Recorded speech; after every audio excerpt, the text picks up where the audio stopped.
Everyone and welcome back to my channel maths addiction. आज की इस वीडियो में हम स्टार्ट करने वाले हैं क्लास 7 एक्सरसाइज 5.2 का क्वेश्चन नंबर 4, 5 एंड 6। तीनों में ही सब क्वेश्चन हैं। आई थिंक क्वेश्चन नंबर 5 में सब क्वेश्चन नहीं है, 4 और 6 में है। सारी सब क्वेश्चन हम यहाँ सॉल्व करने वाले हैं, तो चलिए जल्दी से स्टार्ट करते हैं। Find the value of x in each of the following figures. यहाँ पे आपको फिगर्स दिए हैं कुछ, इसमें आपको x की वैल्यू फाइंड आउट करना है। ठीक है, जैसे इसमें यहाँ पर है x, इसमें यहाँ पर है। ठीक है, प्रॉपर्टीज लगा के या जैसे भी आपको x की वैल्यू निकालना है। एक सब क्वेश्चन और है, वो हम इसके आगे देखेंगे। चलिए फर्स्ट वाला स्टार्ट करते हैं। सबसे पहले यहाँ पे आपको ना थोड़ा सा रिलेशन ढूंढना पड़ेगा कि कहाँ पे आप कैसे x की वैल्यू निकाल सकते हैं। जैसे मान लो अगर मैं यहाँ पे बात करूँ, दो पैरेलल लाइन से L और M, तो यहाँ पे या तो मैं ऑल्टरनेट एंगल की प्रॉपर्टी लगा सकती हूँ, को इंटीरियर एंगल की प्रॉपर्टी लगा सकती हूँ, लीनियर पेयर लगा सकती हूँ। ठीक है, तो अगर मुझे लीनियर पेयर लगाना है प्रॉपर्टी, तो मुझे यहाँ वाला एंगल पता होना चाहिए, तो ये पूरा लीनियर पेयर बन जाएगा। यहाँ वाला एंगल मैं कैसे कर सकती हूँ, ये इसका करस्पॉन्डिंग है। ठीक है, तो सबसे पहले तो let us assume another angle y, ठीक है, on the same line m पे ही मैंने एक और एंगल मान लिया y। किस तरह से? Such that y is corresponding to 110 degree. ठीक है, मैंने एक m पे एक एंगल माना y के, वो किस पे? 110 के करस्पॉन्डिंग है। देन जब करस्पॉन्डिंग है तो करस्पॉन्डिंग एंगल्स बराबर होते हैं, तो y की वैल्यू कितनी आ जाएगी? 110 डिग्री। तो अब x प्लस वाई कितना होगा? 180 डिग्री। क्यों? लीनियर पेयर है। तो x तो हमें पता नहीं है, y 110 है, इज इक्वल टू 180, 110 यहाँ प्लस का है, वहां जाके माइनस, तो x कितना आ गया? 70 डिग्री। बस यहीं पे हमारा क्वेश्चन कंप्लीट। हमें सिर्फ x की वैल्यू निकालना थी। आप अगर चाहें तो y यहाँ ना लेकर यहाँ भी ले सकते हैं, तो ये लीनियर पेयर हो जाएगा, ये करस्पॉन्डिंग हो जाएगा। तो आप जो सी प्रॉपर्टी चाहें वो यहाँ यूज कर सकते हैं। हो सकता है मैंने यहाँ करस्पॉन्डिंग एंगल की लगाई हो, आप किसी और तरह से लगाएं, लेकिन आंसर आपका सेम आएगा। ये वाला देखते हैं जल्दी से। यहाँ पे देखिए क्या है, एक x ये है और एक ये है, तो ये कौन सा एंगल बन रहा है? को इंटीरियर एंगल। और पैरेलल लाइंस के बीच में को इंटीरियर एंगल का सम कितना होता है? 180 degree. L is parallel to M. पहले मैं लिख सकती हूँ, here L is parallel to M. We know that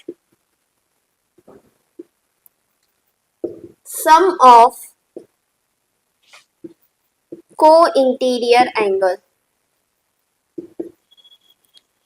between parallel lines is 180 degree. यानी x प्लस 2x क्या होना चाहिए? 180 डिग्री। वर्ड्स जो लिखे हैं उसी को अगर मैं इस तरह से लिखूं, तो x प्लस 2x क्या हो गया? 3x। 3 या मल्टीप्लाई का है, वहां जाके डिवाइड, तो x की वैल्यू क्या आ गई? 60 डिग्री।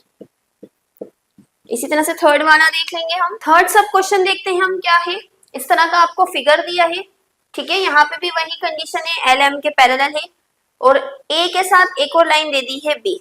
ठीक है, क्वेश्चन में स्पेशली तो यहाँ कोई डिस्क्राइब है नहीं कि ए बी के पैरेलल है या नहीं है, बट देखने से ये पैरेलल लग रही है। बट अगर मैं बात करूं, हमें इस बी की जरूरत ही नहीं है। इस बी के बिना भी हम एक्स की वैल्यू फाइंड कर सकते हैं। कैसे? Here L is parallel to M. ठीक है, ये दोनों अगर पैरेलल लाइंस हैं तो करस्पॉन्डिंग एंगल होंगे। करस्पॉन्डिंग एंगल मतलब लाइन के ऊपर वाले और लेफ्ट वाले बराबर होंगे, राइट वाला राइट के बराबर। लाइन के ऊपर लेफ्ट वाला लेफ्ट वाले के बराबर होगा और यहाँ वाला यहाँ वाले के बराबर। यहाँ की तो हमें जरूरत ही नहीं है। ठीक है, then x is equals to 100 degree. Reason क्या लिखेंगे आप? करस्पॉन्डिंग, एक ही लाइन में क्वेश्चन खत्म। ठीक है, कई बच्चे यहाँ कंफ्यूज होते हैं कि बी पैरेलल है या नहीं है, क्योंकि क्वेश्चन में स्पेशली नहीं दिया है तो हमें बी की जरूरत भी नहीं है, बिना बी के ही क्वेश्चन सॉल्व हो गया।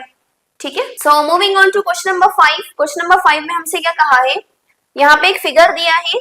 इन the figure the arms of two angles are parallel, यानी ये जो दो एंगल्स हैं ए बी सी और डी ई एफ, इनके आर्म्स पैरेलल है, मतलब ए बी डी ई के पैरेलल है, बी सी ई एफ के पैरेलल है। Then A B C is 70, यानी यहाँ वाला एंगल अगर 70 है तो हमें बताना है डी जी सी कितना होगा, यानी कि अभी हमें इसकी जरूरत नहीं है, डी जी सी इस तरह से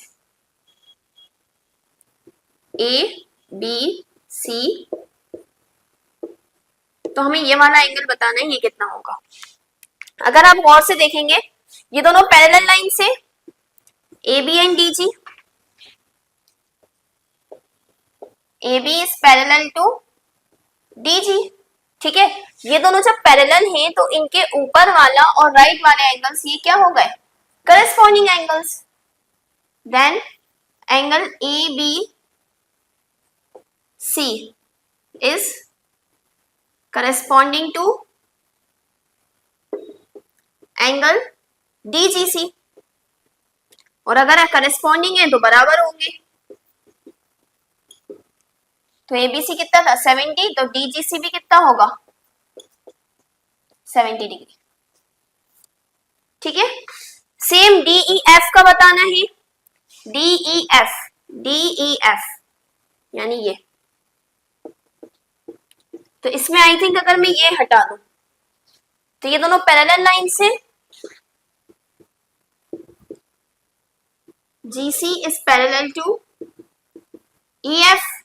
ये दोनों जब पैरेलल हैं, ये अभी हमने देख लिया कि ये 70 डिग्री था, ये दोनों जब पैरेलल हैं तो ये दोनों करस्पॉन्डिंग एंगल होंगे, angle DGC and angle DEF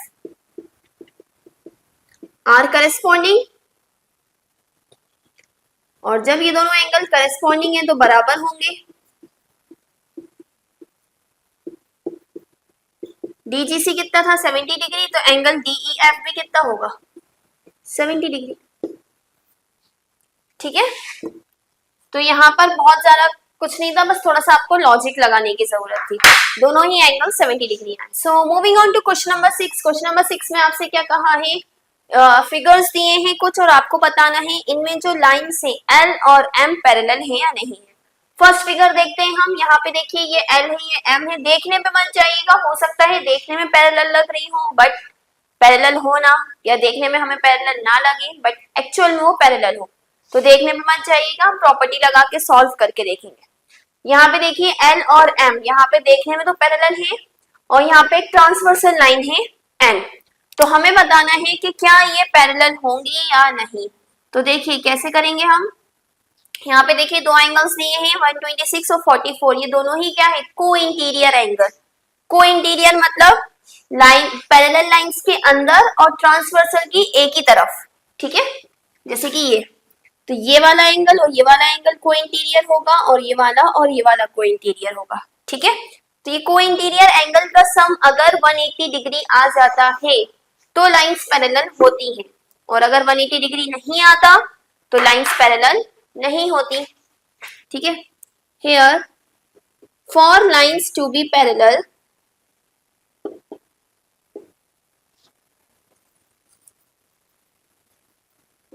को sum of co-interior angles should be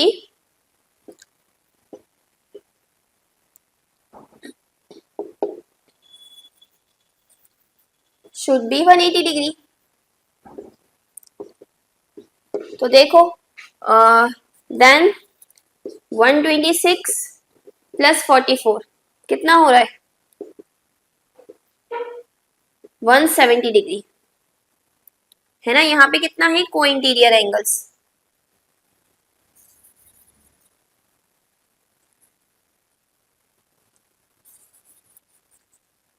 some is 170 degree, hence lines are not parallel, parallel नहीं होंगे क्योंकि 170 आ रहा है 180 नहीं आ रहा।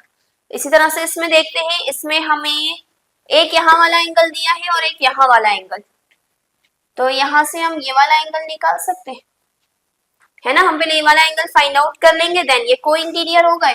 इन दोनों का सम अगर 180 आ रहा होगा तो ये करस्पॉन्डिंग तो ये पैरेलल लाइंस होंगी, वरना नहीं होंगी।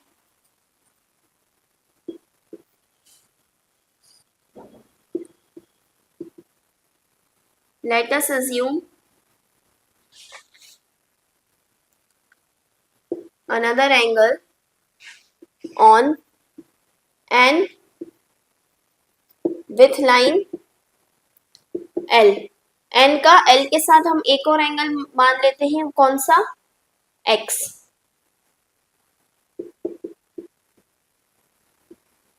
ठीक है, यहाँ पे लिख दीजिए। सो x इज इक्वल टू 75 होगा, वर्टिकली अपोजिट एंगल है ना, ये इसके बराबर होगा। अब देखिए x अगर 75 है, नाउ x प्लस 75 कितना आ रहा है, देखिए x भी 75 है, तो 75 plus 75 is 150 degree. And we know that for lines to be parallel, यही वाली लाइन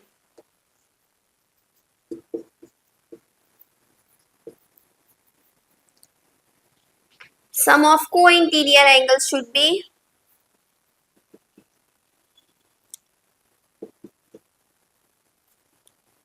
180 degree. Here, यहाँ पे कितना है sum? Sum is 150 degree.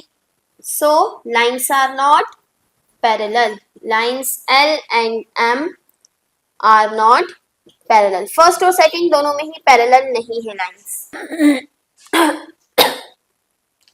So third सब क्वेश्चन देखते हैं हम। ये डायग्राम दिया है हमें, ठीक है। इसमें मैं क्या करूंगी, यहाँ से वर्टिकली अपोजिट एंगल लेके यहाँ एक्स मान लूंगी। जैसे मैं इसको एक्स मानूंगी, ये को इंटीरियर एंगल होगा, सम करके देख लेंगे 180 डिग्री आ रहा है या नहीं आ रहा। So let us assume another angle x which is vertically opposite to 57 degree. 57 degree वाले एंगल का वर्टिकली अपोजिट, ठीक है। देन एंगल x 57 डिग्री के बराबर होगा, क्योंकि हमने ऑलरेडी वर्टिकली अपोजिट एंगल लिया है। Now angle x plus 123 degree कितना होना चाहिए, 180 देख लेते हैं। एंगल x क्या है, 57 प्लस 123 डिग्री 180 आ रहा है। Here sum of co-interior angle is 180 degree, hence lines L and M are parallel। ठीक है, सिंपल सी आप सिंपल से अगर आपको शॉर्ट में लिखना है तो आप सिंपल ये लाइन लिख सकते हैं, जो पहले वाले क्वेश्चंस थे उनमें भी, कि अगर को इंटीरियर एंगल का सम 180 डिग्री है तो लाइंस पैरेलल है, और 180 डिग्री नहीं है तो लाइंस पैरेलल नहीं है। यहाँ पे देखें लास्ट वाला सब क्वेश्चन, यहाँ भी मैं 72 का वर्टिकली अपोजिट ले लूंगी x। Same line, let us assume another angle x vertically opposite to 72 degree. तो एंगल x की वैल्यू भी 72 डिग्री आ जाएगी। Sorry, now angle x plus 98, angle x कितना है, 72 प्लस 98 कितना हो जाएगा, ये 0 कैरी ओवर 1 9 ओवर 10 170 डिग्री। ये 170 डिग्री आ रहा है। Here sum of co interior angles is not equal to 180 degree. आप दोनों ही लैंग्वेजेस लिख सकते हैं, जो मैंने फर्स्ट सेकंड में लिखवाई थी वो भी, जो थर्ड फोर्थ में लिखवाई। Hence, lines L and M are not parallel. So friends, I hope आपको हमारी वीडियो अच्छी लगी होगी, समझ में आई होगी। इसी के साथ हमारी एक्सरसाइज यहाँ पे कंप्लीट होती है। आपको जो भी डाउट हो आप कमेंट सेक्शन में पूछ सकते हैं, और इसी तरह की और वीडियोस के लिए please do like, share and subscribe to my channel. Thank you.